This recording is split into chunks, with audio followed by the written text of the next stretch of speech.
Anak buka Sebentar, ya. sebentar, sebentar, Apa? sebentar. Coba. Oke, Taib. Sudah full ya sekarang? Udah alhamdulillah full. Bismillah ya. Taib, silahkan. Ya, Bismillahirrahmanirrahim. Assalamualaikum warahmatullahi wabarakatuh. Alhamdulillah wassalatu wassalamu ala Rasulillah wa ala alihi wa ashabihi wa man tabi'ahum bi ihsanin ila yaumiddin amma ba'd. Alhamdulillah pada kesempatan malam yang penuh berkah ini insyaallah kita bersama-sama akan menjalani terkait dengan kajian pra keberangkatan sesi pertama yang insya Allah akan diisi oleh Ustadz Abdullah Syafi'i dengan tema agar ibadah tidak sia-sia. Oleh karena itu, kepada seluruh jamaah untuk bisa memute-kan untuk audionya serta kameranya ya, agar bisa jamaah semuanya bisa fokus untuk apa yang bisa disampaikan oleh Ustadz Abdullah Syafi'i. Dan tidak lupa juga kepada seluruh jamaah untuk bisa mungkin menyiapkan alat tulisnya. Jadi beberapa faedah yang disampaikan bisa dicatat terkait dengan pertanyaan yang mungkin insya Allah nanti akan ditanyakan oleh beberapa jamaah. Silakan jamaah bisa mengisi di kolom komentar atau nanti mungkin dibuka sesi terkait dengan secara audio ya. Insya Allah untuk kajian malam ini kita akan kurang lebih menjalaninya kurang lebih sekitar 30 sampai 40 menit. Insya Allah. Untuk menghemat waktu dan mempersingkat waktu, kepada Ustadz Abdullah Syafi'i kami persilakan. Silakan Ustadz. Taib, bismillahirrahmanirrahim. Assalamualaikum warahmatullahi wabarakatuh. Alhamdulillahi rabbil alamin. Wabihi nasta'inu ala umuri dunya waddin. Wassalatu wassalamu ala ashrafil anbiya'i wal mursalin. Nabiyyina wa habibina Muhammad ibn Abdullah wa ala alihi wa sahbihi wa man sara ala nahjih. واستنى بسنته إلى يوم الدين. قال الله تعالى: يا أيها الذين آمنوا اتقوا الله حق تقاته ولا تموتن إلا وأنتم مسلمون. وبعد، Alhamdulillah, kita memanjatkan puji dan syukur kehadirat Allah Subhanahu wa taala yang atas limpahan nikmat, karunia, anugerah yang Allah anugerahkan kepada kita, baik berupa nikmat sehat jasmani dan rohani. Sehat, diberikan nikmat waktu luang, nikmat diberikan rasa aman di negeri kita yang tercinta ini, serta yang paling utama, yang paling penting adalah Allah Subhanahu wa taala berikan anugerah kepada kita nikmat mengenal Islam, dan Allah berikan taufik kepada kita semua untuk beriman kepadanya, serta diberikan nikmat dikenalkan kepada sunnah-sunnah Rasulullah Sallallahu Alaihi Wasallam. Semoga Allah Subhanahu Wa Taala wafatkan kita di atas iman dan Islam, serta berpegang teguh di atas sunnah-sunnah beliau, dan kita bertemu dengan Allah Subhanahu Wa Taala dalam keadaan tersebut. Salawat serta salam tak lupa kita haturkan kepada junjungan kita Nabi besar Muhammad Sallallahu Alaihi Wasallam beserta seluruh keluarga beliau, tentunya yang beriman, para sahabatnya, para tabi'in dan tabi'ut tabi'in, serta seluruh umat beliau yang senantiasa istiqomah di atas sunnah-sunnah beliau hingga akhir zaman. Allahumma salli ala Muhammad wa ala ali Muhammad kama sallaita ala Ibrahim wa ala ali Ibrahim innaka Hamidum Majid. Baik, Bapak dan Ibu, para calon tamu Allah Subhanahu wa taala, para jamaah umroh bersama Namira Travel yang dimuliakan oleh Allah Subhanahu wa taala. Alhamdulillah, di kesempatan malam hari ini kita diberikan kesempatan untuk bisa bermuajahah meskipun melalui virtual, guna mempersiapkan diri kita di dalam rangka akan menjalankan sebuah amal ibadah yang sangat penting, yang sangat berharga dalam hidup kita, yakni perjalanan melaksanakan ibadah umroh yang insya Allah akan kita laksanakan pada tanggal 11 Agustus nanti. Semoga Allah Subhanahu wa taala berikan kelancaran, berikan kemudahan kepada kita semuanya dari awal sampai akhir, dan kita diberikan yang paling penting adalah keberkahan oleh Allah Subhanahu wa taala di dalam melaksanakan ibadah tersebut, dan tentunya kita berharap amal ibadah tersebut bernilai pahala di sisi Allah Subhanahu wa taala.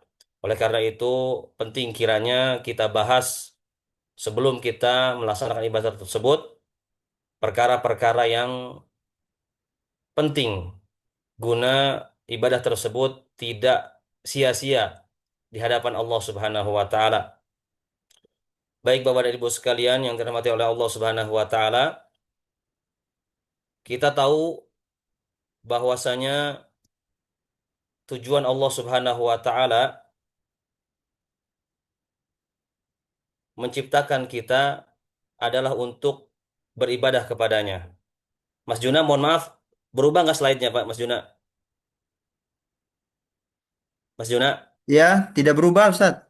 Oh, tar dulu ya, ini kok nggak bisa pindah slide ya? Mungkin kalau misalkan nggak bisa pakai yang satuan kayak tadi tampilan seperti yang awal aja Ah Ustaz ya, coba. ini Ah, sudah ah. bisa ya? Baik, Sekarang udah bisa, baik. alhamdulillah. Bapak dan Ibu sekalian yang dirahmati oleh Allah Subhanahu wa taala, ya, kita tahu bahwasanya Allah Subhanahu wa taala menciptakan kita bukanlah untuk hal yang sia-sia.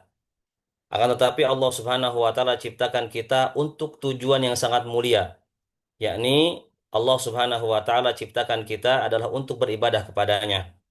Sebagaimana Allah Subhanahu wa taala firmankan di dalam Al-Qur'an surat Az-Zariyat ayat yang ke-56, "Wa ma khalaqtul jinna wal insa illa liya'budun." Allah berfirman, dan tidaklah aku menciptakan jin dan manusia melainkan supaya mereka menyembahku, kata Allah Subhanahu wa taala. Dan dalam beribadah pada Allah Subhanahu wa taala, kita tidak bisa begitu saja di dalam melaksanakan ibadah kepadanya. Ada hal-hal yang harus kita perhatikan. Karena tidak semua amal ibadah yang dikerjakan oleh umat manusia kepada Allah Subhanahu wa taala diterima, ya. Ada orang-orang yang amal ibadahnya ditolak oleh Allah Subhanahu wa taala. Tadi di muka kita berikan sebuah tampilan layar yang dimana tampilan layar tersebut merupakan potongan dari ayat Al-Quran dari surat Al-Furqan. Allah Subhanahu wa taala berfirman, "Wa qadimna ila ma 'amilu min amalin faj'alnahu haba'an manthura." Dan kami datangkan amalan-amal ibadah yang pernah dikerjakan oleh manusia ketika mereka di dunia. Oleh Allah Subhanahu wa taala pada hari kiamat datangkan amal-amal mereka. Akan tetapi amal-amal mereka Allah Subhanahu wa taala jadikan seperti debu-debu yang berterbangan. Apa yang menyebabkan amal-amal mereka tidak bernilai di hadapan Allah Subhanahu wa taala, menjadi debu-debu yang berterbangan, ya. Tentunya Bapak dan Ibu sekalian yang dirahmati oleh Allah Subhanahu wa taala, agar ibadah kita benar dan diterima oleh Allah Subhanahu wa taala, maka ada hal-hal yang harus kita penuhi, ya. Karena amal ibadah itu memiliki rukun dan syarat supaya amal ibadah tersebut benar dan diterima di sisi Allah Subhanahu wa taala. Adapun rukun ibadah, ya, para ulama mereka menyebutkan bahwa yang menjadi rukun ibadah kepada Allah Subhanahu wa taala, ibadah tersebut harus dibangun di atas dasar cinta kepada Allah Subhanahu wa taala, bukan faktor keterpaksaan. Ya, kita bangun ibadah kita kepada Allah Subhanahu wa taala di atas dasar cinta kepadanya. Karena ada orang-orang yang beribadah pada Allah Subhanahu wa taala mereka bukan karena faktor kecintaan, hanya karena faktor demi menyelamatkan diri atau demi mendapatkan sesuatu dunia, ya. Misalnya ada orang yang masuk Islam, mereka beribadah pada Allah Subhanahu wa taala, ini orang-orang munafik. Mereka beribadah pada Allah Subhanahu wa taala hanya sebatas ingin dilihat oleh orang-orang beriman bahwa dia orang beriman, padahal dalam hatinya dia menaruh kebencian kepada beribadah pada Allah Subhanahu wa taala. Ini ibadahnya orang-orang munafik, ya. Kemudian di antara rukun ibadah adalah berharap ketika kita melaksanakan ibadah pada Allah Subhanahu wa taala, ada harapan yang kita harapkan kepada Allah Subhanahu wa taala. Yani kita harapkan keridhaan Allah Subhanahu wa taala. Kita harapkan di sisi Allah Subhanahu wa taala surganya, ya. Kemudian yang ketiga, rukun dari ibadah tersebut adalah kita hadirkan rasa takut kita pada Allah Subhanahu wa taala. Ketika kita beribadah pada Allah Subhanahu wa taala, kita hadirkan rasa takut kita. Khawatir ibadah kita tidak diterima oleh Allah Subhanahu wa taala dan kita akan mendapatkan kemurkaan di sisinya. Maka dengan kita sempurnakan tiga rukun ibadah ini, semoga Allah Subhanahu wa taala menerima amal ibadah kita. Kemudian selain rukun, ibadah juga memiliki syarat yang sangat penting yang harus kita perhatikan. Di antaranya adalah kita harus ikhlas di dalam melaksanakan ibadah tersebut. Murni hanya mengharapkan keridhaan Allah Subhanahu wa taala. Murni mengharapkan pahala di sisi Allah Subhanahu wa taala. Bukan untuk sekedar dilihat oleh orang lain. Bukan untuk sekedar disebut oleh orang lain kita sebagai orang anu dan anu, ya. Kemudian syarat yang kedua, nanti akan kita jabarkan dari kedua syarat ini apa saja, ya. Apa saja nanti eh, urgensinya, apa saja cara bisa kita ikhlas, ya, dan seterusnya. Kemudian syarat yang kedua adalah ittiba, ya, yaitu mengikuti petunjuk Nabi Muhammad SAW di dalam melaksanakan ibadah tersebut. Ya, ini dua syarat yang harus dipenuhi. Meskipun nanti dari setiap amal ibadah itu ada syarat-syarat tertentu yang insya Allah nanti akan kita bahas, ya, pada pertemuan manasik umroh nantinya. Karena kita yang akan kita bahas, akan kita fokuskan adalah untuk amal ibadah umroh yang akan kita laksanakan pada tanggal 11 Agustus nanti dan seterusnya. Taib, ya. Ini dua hal yang penting, ya, rukun dengan syarat. Dan akan kita fokuskan dalam pertemuan malam hari ini adalah terkait dua syarat ibadah agar ibadah tersebut diterima oleh Allah Subhanahu wa taala, yakni ikhlas dan ittiba, mengikuti petunjuk Rasulullah Shallallahu alaihi wasallam. Taib. Para ulama mereka mendefinisikan ikhlas dengan beragam definisi. Namun maksudnya adalah sama, ya. Maksudnya adalah kita benar-benar menjadikan tujuan ibadah kita kepada Allah Subhanahu wa taala adalah semata-mata untuk mendapatkan keridhaan Allah Subhanahu wa taala, itu intinya. Yang saya bawakan di sini merupakan definisi yang disampaikan oleh Al-Imam Al-Izz bin Abdissalam. Beliau mendefinisikan bahwa ikhlas itu ialah seseorang melaksanakan ketaatan semata-mata karena Allah Subhanahu wa taala, bukan untuk yang lain. Dia tidak berharap pengagungan dan penghormatan manusia. Dari ibadahnya, dia tidak mengharapkan pujian manusia, tidak mengharapkan sanjungan manusia, dan tidak mengharapkan penghormatan mereka. Yang dia fokuskan adalah bagaimana Allah Subhanahu wa taala menerima amal ibadahnya. Dan dia berharap mendapatkan anugerah dari Allah Subhanahu wa taala berupa keridhaannya dan surganya. Ya. Dan tidak pula berharap manfaat. Ketika dia melaksanakan ibadah kepada Allah Subhanahu wa taala, dia tidak berharap dari manusia manfaat, ya, atau dari manusia tertolak madorot, ya, dan seterusnya. Ini definisi yang eh, para ulama sebutkan, di antaranya adalah yang disebut oleh Al-Izz bin Abdissalam. Dan masih banyak lagi para ulama mendefinisikan makna ikhlas. Intinya adalah kita benar-benar memurnikan amal ibadah kita hanya kepada Allah Subhanahu wa taala, hanya untuk Allah Subhanahu wa taala. Ikhlas ini merupakan perkara yang sangat penting dalam sebuah amal ibadah, ya. Karena ikhlas ini merupakan perintah Allah Subhanahu wa taala kepada semua umat manusia di dalam beribadah. Allah Subhanahu wa taala berfirman di dalam Al-Qur'an surat Al-Baqarah ayat yang kelima, ya, wa ma umiru illa liya'budullaha mukhlishina lahuddin. Allah berfirman, dan mereka tidaklah diperintah oleh Allah Subhanahu wa taala melainkan supaya mereka menyembah Allah Subhanahu wa taala dengan mengikhlaskan amal ketaatan kepadanya saja, ya. Ini urgensi ikhlas di dalam beribadah pada Allah Subhanahu wa taala karena ini merupakan perintah Allah Subhanahu wa taala.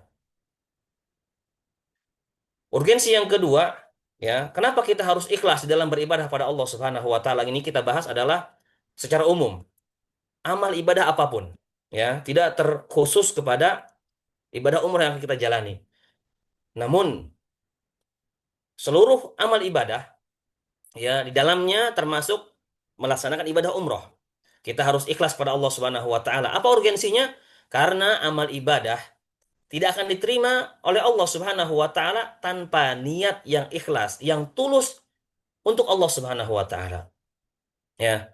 Allah berfirman dalam hadis kursi, "Man 'amila 'amalan asyraka fihi ma'i ghairi taraktuhu wa syirkahu." Barang siapa yang melakukan sebuah amal, perbuatan ibadah, ya, yang dia ikutkan selainku, yang harusnya amal ibadah tersebut hanya untuk Allah Subhanahu wa taala, namun dia ikutkan yang lainnya, ya, maka kata Allah Subhanahu wa taala, taraktuhu wa syirkahu, aku tinggalkan dia dan sekutunya. Alias Allah tidak menerima ibadahnya tersebut. Bahkan Allah mengancam bagi orang-orang yang menduakan Allah Subhanahu wa taala dalam beribadah dengan ancaman yang sangat dahsyat, ya. Yakni Allah ancam dengan neraka bagi mereka yang beribadah pada Allah Subhanahu wa taala tanpa didasari rasa ikhlas pada Allah Subhanahu wa taala. Urgensi yang ketiga, kenapa kita harus ikhlas di dalam membangun ibadah kepada Allah Subhanahu wa taala? Karena amal ibadah itu tergantung dari niatnya, ya. Kalau kita niatkan amal ibadah kita hanya untuk mendapatkan sanjungan, maka yang akan kita dapatkan hanyalah sanjungan saja. Adapun pahalanya nol di hadapan Allah Subhanahu wa taala. Jadi kita katakan, wa qadimna ila ma 'amilu min 'amalin faja'alnahu haba'an mantsura. Allah berfirman, maka kami datangkan atas apa yang dilakukan oleh manusia ketika di dunia dari amal ibadah yang mereka kerjakan ketika di dunia, ya. Mereka anggap mereka telah berbuat ibadah kepada Allah Subhanahu wa taala, ternyata amal ibadah tersebut Allah jadikan seperti debu-debu yang berterbangan, tidak bermakna, tidak berfaedah sedikit pun, ya. Rasulullah SAW beliau bersabda, innamal a'malu binniyat, sesungguhnya amal ibadah itu tergantung pada niatnya. Wa innama likulli imri'in ma nawa.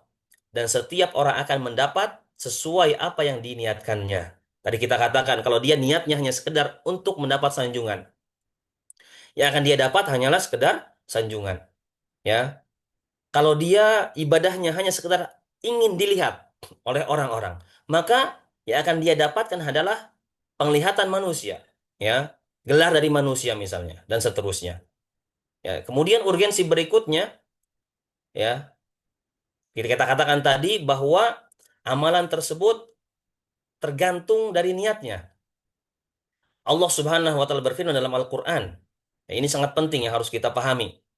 Allah berfirman, "Man kana yuridul hayatad dunya wa zinataha, nuwaffi ilaihim fiha a'malahum fiha wa hum fiha la yubkhasun."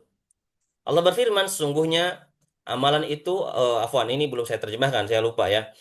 Allah berfirman, "Man kana yuridul hayatad dunya wa zinataha." Barang siapa yang dia menginginkan kehidupan dunia dan perhiasan dunia dari amal ibadahnya tersebut, nuwafi ilaihim fiha a'malahum, kami akan berikan kepadanya, sempurnakan kepadanya keinginan dunia tersebut. dari amal ibadah yang mereka kerjakan, ya, dengan tujuan mendapatkan dunia dari amal ibadah tersebut. Wahum fiha la yubkhasun. Mereka tidak dirugikan sedikit pun dari keinginan dari amal ibadah tersebut untuk mendapatkan dunia. Ulaika alladzina laisa lahum fil akhirati illa nar. Mereka itu adalah orang-orang yang bagi mereka di negeri akhirat tidak ada sedikit pun bagian dari ibadah tersebut balasannya kecuali neraka, kata Allah Subhanahu wa taala. Wa habita ma sana'u. Dan amal ibadah yang mereka bangun ketika di dunia tersebut yang tidak dia niatkan untuk mendapatkan keridhaan Allah Subhanahu wa taala, yang diniatkan hanya untuk mendapatkan dunia semata, menjadikan amal-amal mereka tersebut binasa di hadapan Allah Subhanahu wa taala, sirna di hadapan Allah Subhanahu wa taala. Wa batilum ma kanu ya'malun. Dan amal mereka itu batil di hadapan Allah Subhanahu wa taala. Yang ngeri, ya. Ketika kita tidak memperhatikan keikhlasan di dalam beribadah pada Allah Subhanahu wa taala. Kemudian, apa urgensi ikhlas dalam beribadah? Ya, ketidakikhlasan merupakan salah satu sebab terbanyak yang menyebabkan manusia masuk neraka. Bahkan dalam sebuah hadis, Rasulullah Shallallahu Alaihi Wasallam menyebutkan ada tiga golongan yang pertama kali dihisab oleh Allah Subhanahu Wa Taala. Ketiga-tiganya ini merupakan orang-orang yang terjerembab dalam neraka disebabkan karena ketidakikhlasan mereka membangun ibadah mereka kepada Allah Subhanahu wa taala. Salah satunya, ya, kita sebutkan adalah orang yang berjihad di jalan Allah Subhanahu wa taala. Kita tahu bagaimana jihad ini merupakan amalan yang mulia di dalam agama kita, ya. Bahkan puncak dari agama kita, ya, jihad. Namun, jihad ini rentan dengan ketidakikhlasan. Seseorang ketika berjihad, ada yang motivasinya adalah ingin mendapat sanjungan, mendapat pujian, gelar sebagai seorang mujahid, gelar sebagai seorang pemberani. Atau ada juga yang berjihad, berperang untuk mendapatkan ghanimah semata, ya. Atau hanya karena fanatisme suku dan golongan. Makanya Rasulullah SAW bersabda, sesungguhnya manusia yang pertama kali diadili pada hari kiamat adalah orang yang mati syahid. Kemudian orang tersebut didatangkan oleh Allah Subhanahu wa taala dan diperlihatkan kepadanya kenikmatan-kenikmatan yang dia dapatkan ketika di dunia. Maka dia pun mengetahui nikmat tersebut. Ya. Allah bertanya kepadanya, "Amal apakah yang engkau lakukan dengan nikmat-nikmat itu, wahai fulan?" Lalu orang tersebut menjawab, "Ya, aku berperang semata-mata karena engkau, sehingga aku pun mati syahid, ya Allah." Namun Allah Subhanahu wa taala bantah, ya, argumen tersebut, pengakuan tersebut. Kata Allah Subhanahu wa taala, engkau dusta.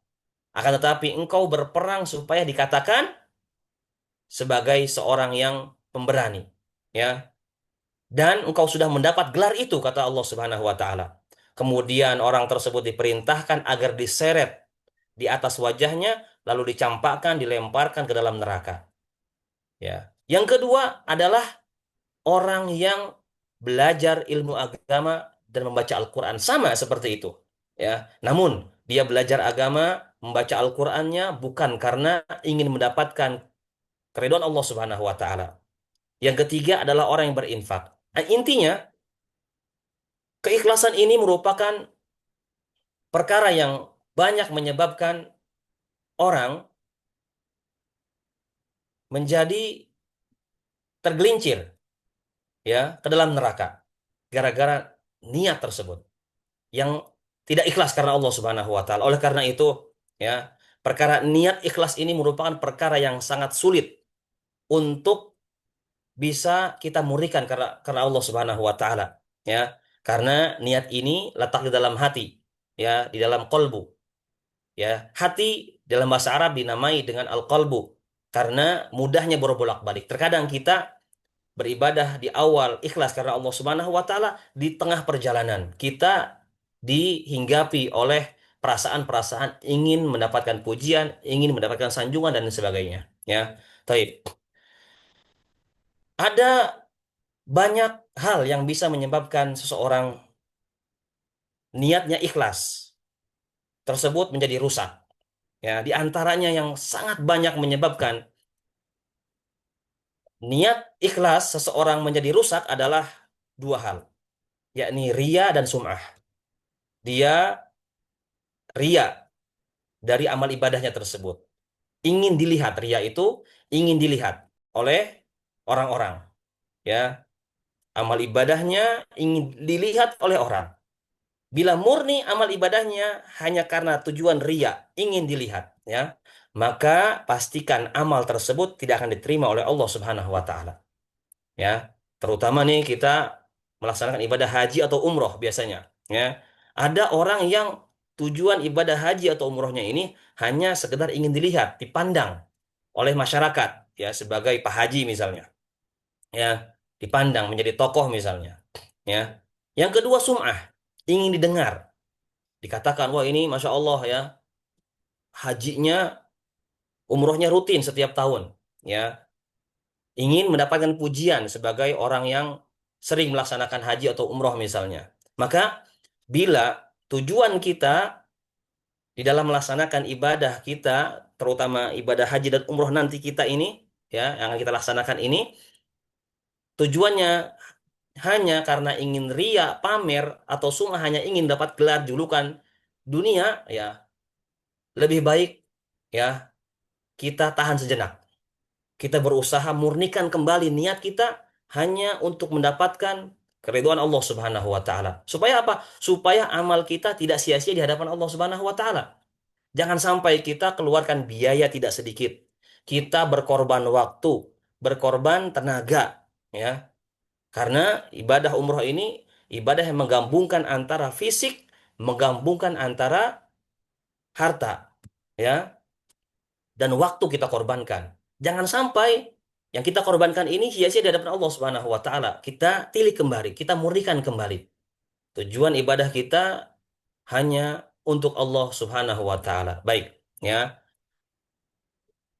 Agar kita bisa menumbuhkan rasa ikhlas di dalam beribadah pada Allah Subhanahu wa taala, tentunya ada tips, ada kiat-kiat supaya kita bisa ikhlas. Di antaranya adalah kita banyak berdoa meminta keikhlasan kepada Allah Subhanahu wa taala.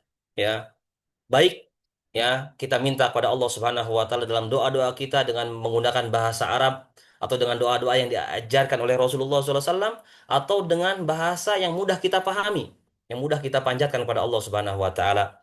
Di antara doa yang Rasulullah SAW ajarkan kepada umatnya untuk bisa selamat dari berbuat kesyirikan di dalam beribadah pada Allah Subhanahu wa taala. Allahumma inni a'udzubika an usyrika bika wa ana a'lam wa astaghfiruka mimma la a'lam. Ya Allah, aku berlindung kepadamu dari perbuatan mempersekutukanmu dan dalam keadaan aku tahu. Ya, supaya kita terlindung dari berbuat syirik sementara kita tahu yang kita kerjakan tersebut adalah perbuatan syirik pada Allah Subhanahu wa taala. Ya, dan aku memohon kepadamu ampunan dari apa yang aku tidak tahu. Terkadang kita melakukan amal ibadah yang mengandung kesyirikan, ketidakikhlasan kepada Allah Subhanahu wa taala, kita tidak merasa kita sedang tidak ikhlas dalam beribadah pada Allah Subhanahu wa taala. Yang kedua, kita menyembunyikan amalan. Ya, amal kita berusaha kita sembunyikan sebisa mungkin, tidak diketahui oleh orang-orang. Bila kita timbul perasaan riya atau sum'ah, ingin didengar, ingin dilihat oleh orang lain ketika kita beribadah pada Allah Subhanahu wa taala, kita berusaha sembunyikan amal kita sebisa mungkin. Ya, baik, ya. Berikutnya, agar kita bisa ikhlas dalam beribadah pada Allah Subhanahu wa taala, ya, lihatlah kepada orang yang amalnya lebih baik daripada kita. Ya, tentunya ketika kita melihat kepada orang yang amal ibadahnya jauh lebih banyak, jauh lebih baik daripada kita, tentunya kita akan menyepelekan, akan menganggap enteng amal ibadah kita, ya, akan menganggap kita ini belum ikhlas seperti ikhlasnya mereka orang-orang yang sangat getol beribadah pada Allah Subhanahu wa taala, sangat ikhlas beribadah pada Allah Subhanahu wa taala.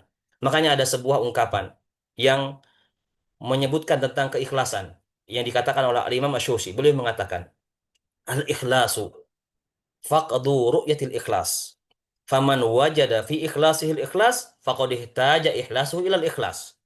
Kata beliau, ya, hakikat ikhlas itu adalah ketika seseorang dia memandang dirinya ini belum ikhlas kepada Allah Subhanahu wa taala dalam beribadah. Maka barang siapa yang dia sudah mendapati dirinya merasa sudah ikhlas di dalam beribadah pada Allah Subhanahu wa taala, maka anggapan telah ikhlasnya tersebut perlu diikhlaskan lagi. Ya, semoga dengan kita banyak melihat amal ibadah orang yang jauh lebih baik daripada kita, kita bisa ikhlas kepada Allah Subhanahu wa taala.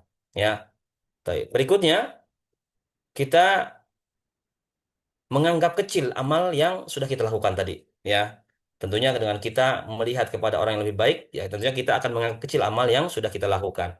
Kemudian kita merasa takut, menghadirkan perasaan takut bila amal kita tidak diterima oleh Allah Subhanahu wa taala. Dengan demikian, ya, kita akan terus berfokus, berusaha menjaga hati kita agar kita tetap ikhlas kepada Allah Subhanahu wa taala. Ya. Kemudian yang keenam, berusaha tidak terpengaruh oleh ucapan manusia. Ya karena di antara barometer seorang ikhlas atau tidak dalam beribadah itu antara dipuji dan tidak dipuji, dilihat dan tidak dilihat oleh manusia, ibadahnya sama saja, ya. Terkadang ada orang yang ketika dia mendapatkan sanjungan pujian, ibadahnya menjadi lebih ditambah, ya, atau dia merasa senang ketika melakukan sebuah amal kebaikan kemudian dapat pujian sehingga membuat dia semangat beribadah. Namun ketika dia tidak mendapatkan pujian, tidak mendapatkan misalnya gelar sesuatu, dia malah menjadi berkurang semangatnya dalam beribadah. Nah, orang yang ikhlas itu antara mendapatkan pujian maupun tidak mendapatkan pujian dari manusia, dia sama saja. Ini salah satu indikator, ya, bahwa dia telah berusaha untuk ikhlas dalam beribadah pada Allah Subhanahu wa taala. Kemudian berikutnya, supaya kita ikhlas dalam beribadah, meyakini bahwa tidak ada yang memberikan balasan surga atau neraka kecuali hanya Allah Subhanahu wa taala. Ya, percuma kita mengharapkan pujian, sanjungan, gelar dari manusia, ya, karena yang memberikan surga balasan adalah Allah Subhanahu wa taala. Ya. Dengan demikian kita akan bisa mengikhlaskan amal ibadah kita hanya untuk Allah Subhanahu wa taala. Kemudian kita supaya muncul rasa ikhlas kita kepada Allah Subhanahu wa taala, ingat bahwa kita akan sendirian di alam kubur. Ya, tidak akan bermanfaat pujian manusia, tidak akan bermanfaat Ya, penglihatan manusia, sanjungan mereka, ya. tidak akan bermanfaat. Ya, ketika kita di alam kubur, sendirian di alam kubur, ya, mana sanjungan manusia? Yang kita butuhkan adalah doa-doa dari manusia. Semoga kita dengan ikhlas beribadah pada Allah Subhanahu wa taala, Allah Subhanahu wa taala jadikan manusia yang memberikan doa-doa yang tulus mereka kepada kita semua seperti itu, ya. Taib. Kemudian syarat yang kedua agar amal ibadah kita diterima di sisi Allah Subhanahu wa taala adalah kita mengikuti petunjuk Nabi Muhammad Shallallahu alaihi wasallam, mengikuti ajaran dan petunjuk Nabi Muhammad Shallallahu Alaihi Wasallam dalam beribadah pada Allah Subhanahu Wa Taala. Karena amal ibadah kepada Allah Subhanahu Wa Taala hukum asalnya adalah terlarang kecuali yang diperintahkan oleh Allah dan Rasulnya. Ya, sekali lagi hukum asal beribadah dalam kaidah dikatakan hukum asal beribadah pada Allah itu adalah terlarang kecuali yang diperintahkan oleh Allah dan Rasulnya. Maka dalam beribadah pada Allah, kita ini diperintahkan untuk mencari perintah. Mana amal ibadah yang diperintahkan? Bagaimana contohnya? Bagaimana pelaksanaannya? Yang dicontohkan oleh Rasulullah Shallallahu Alaihi Wasallam. Ya, tidak kita buat-buat sendiri cara ibadah kepada Allah Subhanahu Wa Taala. Ya, maka bila dua hal ini terpenuhi, ya, maka kita telah menyempurnakan syarat diterimanya amal ibadah oleh Allah Subhanahu wa taala. Taib, ya. Apa urgensi ittiba mengikuti Rasulullah SAW di dalam beribadah kepada Allah Subhanahu wa taala. Karena beribadah mengikuti Nabi Muhammad SAW adalah perintah Allah Subhanahu wa taala. Ya. Karena Allah berfirman dalam surat Al-Imran, "Qul in kuntum tuhibbunallaha fattabi'uni yuhibbukumullahu wa yaghfir lakum dzunubakum." Allah berfirman, katakanlah wahai Nabi Muhammad, ya, jika kalian mencintai Allah Subhanahu wa taala, maka ikutilah aku, kata Allah perintahkan kepada Nabi Muhammad SAW. Ikutilah aku, kata Allah Subhanahu wa taala merintahkan nabinya. Niscaya Allah akan mencintai kalian kalau kalian mau mengikuti Nabi Muhammad SAW. Wa yaghfir lakum dzunubakum, dan Allah akan ampuni dosa-dosa kalian. Ya. Jadi kewajiban mengikuti petunjuk Nabi Muhammad di dalam beribadah adalah perintah Allah Subhanahu wa taala, dan masih banyak lagi dalil yang lainnya yang memerintahkan kita di dalam beribadah mengikuti ajaran petunjuk Nabi Muhammad Shallallahu Alaihi Wasallam.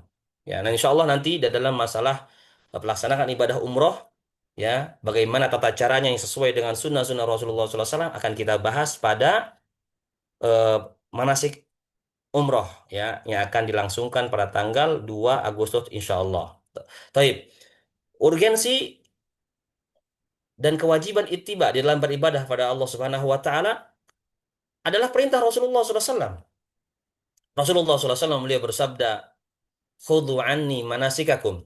Ambillah dariku manasik-manasik kalian, tata cara ibadah-ibadah kalian kepada Allah Subhanahu wa taala, ya.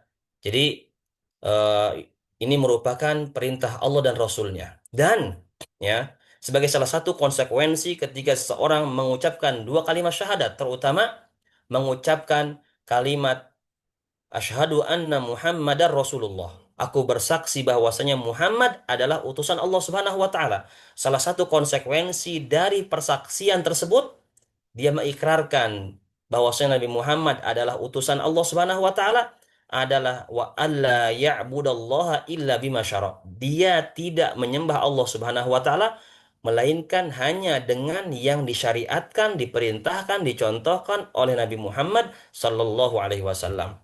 Jadi kalau dia mengaku bersaksi Nabi Muhammad utusannya, tapi beribadahnya kepada Allah tidak sesuai dengan petunjuk Rasulullah SAW, berarti perlu digarisbawahi. Persaksiannya ini tidak tulus.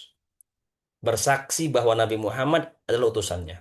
Adapun persaksian asyhadu alla ilaha illallah, ya, aku bersaksi bahwasanya tidak ada ilah yang berhak diibadahi dengan benar kecuali Allah. Ini merupakan konsekuensi dalam beribadah kita harus ikhlas hanya untuk Allah Subhanahu wa taala. Baik, ya. Sebagai penutup, saya bawakan sebuah perkataan dari seorang alim terkenal, Fudail bin Iyad, ya. Beliau ketika ditanya oleh para murid-murid beliau ketika menafsirkan firman Allah Subhanahu wa taala dalam surah Al-Mulk, ya. Alladzi khalaqal mauta wal hayata liyabluwakum ayyukum ahsanu amala.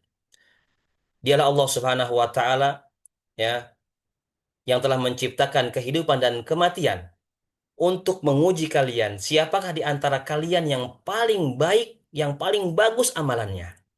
Lalu para murid beliau bertanya kepadanya, ya, ma ma ahsanuhu, wahai imam, apa kriteria ibadah yang paling baik? Maka Fudail bin Iyad rahimahullahu taala beliau menjawab, ya, sesungguhnya amalan itu, ya, amal ibadah itu jika dilakukan tidak ikhlas, walaupun benar mengikuti petunjuk Rasulullah SAW, maka tidak akan diterima. Begitupun sebaliknya, jika amalan tersebut ikhlas, benar-benar mengharapkan pahala dari Allah Subhanahu wa taala, namun dilakukan tidak sesuai dengan petunjuk Nabi Muhammad SAW, juga tidak akan diterima. Hatta yakunal amalu kholisan wa shawaban, sampai amalan tersebut benar-benar dikerjakan ikhlas karena Allah Subhanahu wa taala dan benar mengikuti petunjuk Nabi Muhammad sallallahu alaihi wasallam. Baik, pada pertemuan malam ini yang kita fokuskan adalah dari dua syarat diterimanya amal ibadah oleh Allah Subhanahu wa taala, ya, yakni ikhlas dan mutabah.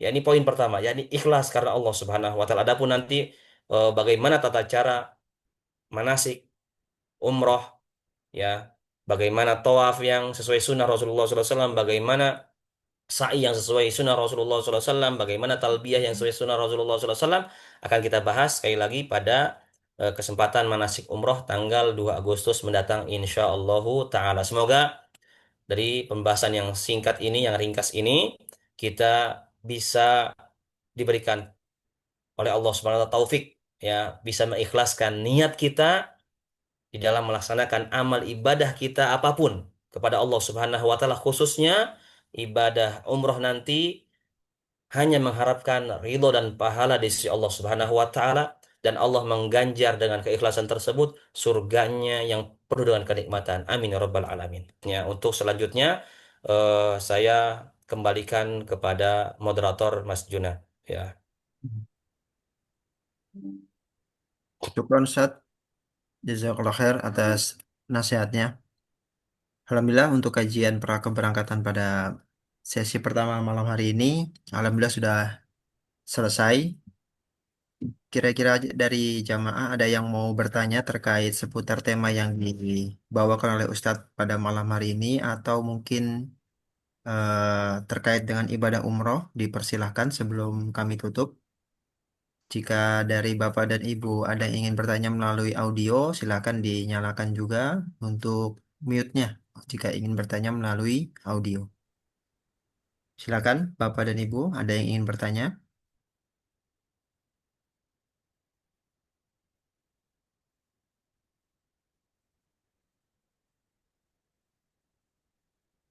Sepertinya tidak ada yang bertanya, Ustadz. Mungkin kayaknya kita cukupkan pada malam hari ini. Insya Allah nanti pertemuan selanjutnya di sesi keberangkatan kedua, ya, untuk sesi kedua, insya Allah nanti akan dikabarkan di grup jamaah Bapak Ibu sekalian. Mungkin pertemuan pada malam hari ini sudah kita cukupkan. Semoga bisa diambil faedah yang banyak dari nasihat yang sudah disampaikan oleh Ustadz Abdullah Syafi'i, Hafizahullah Ta'ala.